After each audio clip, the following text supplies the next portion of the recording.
एक समय की बात है।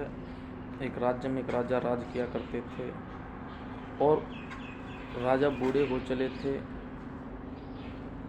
राजा के बाल भी सफ़ेद हो गए थे। तो उनके मन में एक दिन एक विचार आया और उन्होंने अपने दरबार में घोषणा की कि हम अपने महल में एक महान उत्सव का आयोजन करते हैं। तो उन्होंने इसके लिए देश विदेश के राजाओं को निमंत्रण दिया उस उत्सव में आने के लिए। उन्होंने वहाँ की सबसे सुप्रसिद्ध नृत्यिका को उस उत्सव के लिए बुलाया। उत्सव शुरू होने वाला था। देश विदेश के सभी राजा आ गए थे। उत्सव जैसे ही शुरू हुआ तो राजा ने कुछ सोने की अशर्फियाँ अपने गुरुजी को दी और कहा कि यदि आपको उस नृत्यिका का कोई भी नाच या गीत या कोई ऐसी बात जो आपको पसंद आए, उसे उपहार में कुछ अशर्फियाँ दे दें। उत्सव का दिन आया और पूरी उत्सव शुरू हुआ। पूरी रात उत्सव चलता रहा। पूरी रात उत्सव चलता रहा। सुबह की बेला हुई तो नृत्यिका ने देखा कि जो उसके साथ एक तबले वाला आया था वो ऊँग रहा था, मतलब उसे उबासी आ रही थी, उसे नींद आने वाली थी। तो नृत्यिका ने उसे सतर्क करने के लिए एक दोहा पढ़ा, एक बात कही। बहु बीती कुछ बाकी रही, पल पल गई बिताए, एक पलक के कारण क्यों कलंक लग जाए। जब उस तबले वाले ने ये बात सुनी तो तबले वाला सतर्क होकर के बैठ गया और अच्छे से तबला बजाने लगा। यही बात राजा के गुरु ने सुन ली तो उन्होंने भी अपनी सारी अशर्फियाँ निकाल करके उस नृत्यिका को भेंट में दे दी। दोबारा से जब यही बात नृत्यिका ने दोहराई, बहु बीती कछु बाकी रही, पल पल गई बिताए, एक पलक के कारण क्यों कलंक लग जाए। जब ये बात राजा की लड़की ने सुनी तो उसने भी अपना सोने का 9 लखा हार उस नृत्यिका को भेंट में दे दिया। और जब यही बात राजा के लड़के ने सुनी तो उसने अपना सोने का मुकुट उतार करके नृत्यिका को भेंट में दे दिया।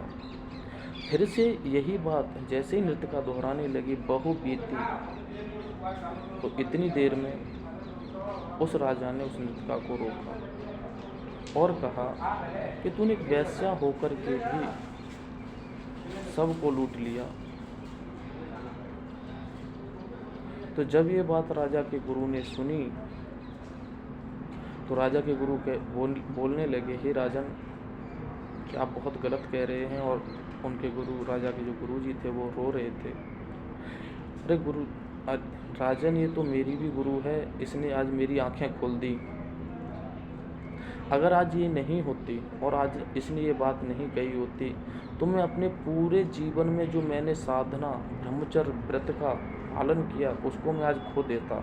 और मैं खो रहा था।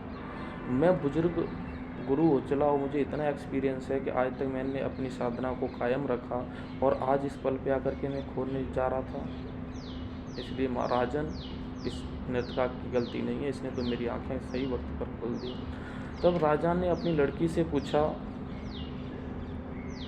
कि तूने अपना 9 लखा हार इस नृत्यिका को क्यों दे दिया। तो राजा की लड़की ने कहा, पिताजी, मैं जवान हो गई हूँ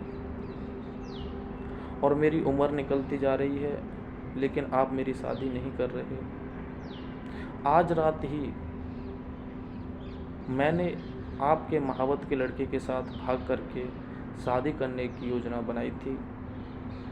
वो तो इस नृत्यिका की बात है कि इसने ये बात बोल दी और सही समय पर बोल दी और मेरी आंखें खुल गईं। मेरी समझ में आ गया कि आज नहीं तो कल मेरी शादी तो हो ही जानी है। तो मैं क्यों भाग करके शादी करूं और अपने पिताजी की बदनामी करवाऊं और ख़ुद की भी बदनामी, बेइज्जती करवाऊं। इसलिए मैंने ये विचार त्याग दिया जब राजा ने अपने लड़के से यही बात पूछी कि तूने अपना 9 लखा हार इस नृत्यका को क्यों दे दिया, तो उस लड़के ने कहा, पिताजी आप बूढ़े हो गए, आपको राजपाट करते हुए काफ़ी समय हो गया और आपसे राजकाज संभाला भी नहीं जाता, लेकिन फिर भी आपका इस राज्य से इतना लगाव है कि अपना राजपाट आप मेरे को नहीं दे रहे, मैं आपका उत्तराधिकारी हूँ। तो आज रात ही मैंने कुछ सिपाहियों के साथ मिलकर के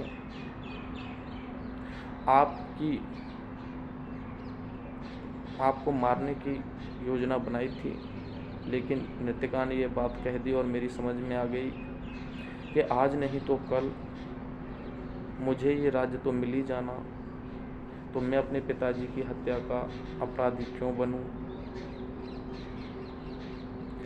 तो राजा को ये बात समझ में आई, तो राजा ने अपनी लड़की से कहा कि यहाँ पर देश विदेश के अच्छे से अच्छे राजा आए हुए हैं, आप जिससे भी चाहो उसके गले में वरमाला डाल करके शादी कर सकती हो। तो लड़की ने अपनी शादी कर ली वरमाला डाल करके। लड़के को उस राजा ने अपना सारा राज्य दे दिया और वो भी अपने गुरुजी के साथ मिल कर के दोनों जंगल में तपस्या करने चले गए। जब ये सारी चीज़ें नृत्यका ने देखी तो उसकी भी एक बात समझ में आई कि जब इतने लोगों की समझ में ये बात आ सकती है तो क्यों नहीं मैं आज तक मुजाहरा करते आ रहा हूँ। और उसने भी संकल्प किया कि मैं आज के बाद वेश्या के कपड़े नहीं पहनूंगी और ये वेश्या मुजाहरा करना छोड़ दूंगी। हृदय परिवर्तन की बात है, हृदय परिवर्तन कहीं से भी हो सकता है। कुछ बातें कहीं से भी आपको प्राप्त हो सकती हैं, इसीलिए अपने कान हमेशा खुले रखें और सोचने पर हर एक चीज़ जो अच्छी है या कोई चीज़ है उसे सोचने पर मजबूर करें कि बात क्या है। Thank you and very much. मुझे ऐसी आशा है कि आपको ये वीडियो ज़रूर पसंद आया होगा, ये वीडियो आपको ज़रूर पसंद आया होगा।